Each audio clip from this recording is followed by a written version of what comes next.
potato and sugar and powdered milk.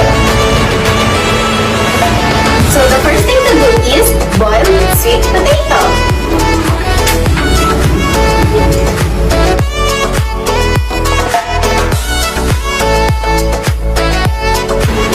It's time to mash our sweet potato.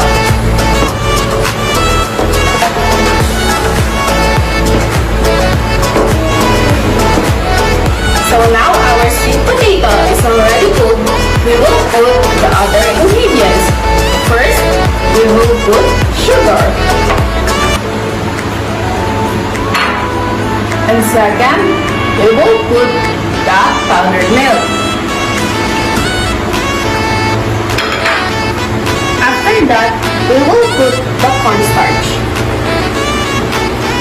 And also, the all-purpose flour.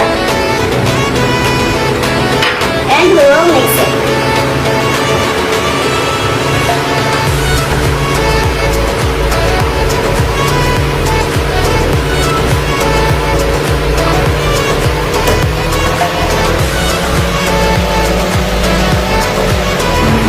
Now we are finished mashing our sweet potato.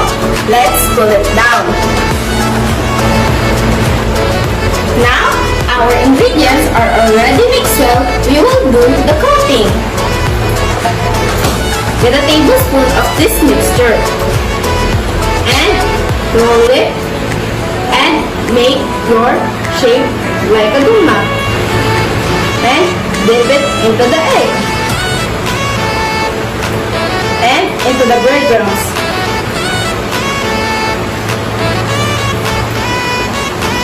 And set aside. After that, we will do the same process. Now I am finished. We will do the frying.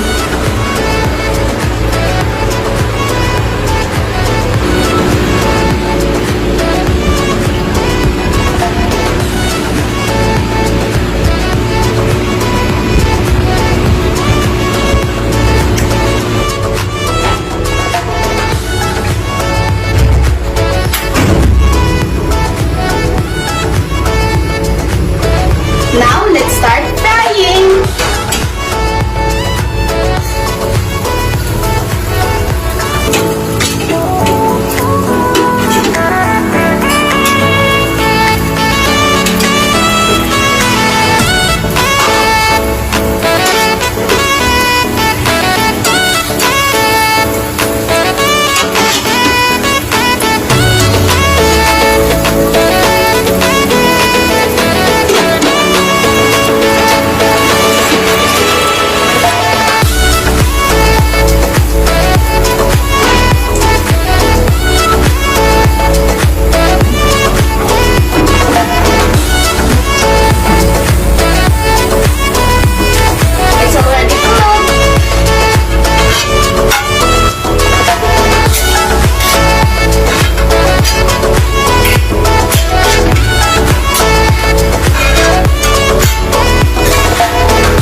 Already finished cooking the sweet potato donut.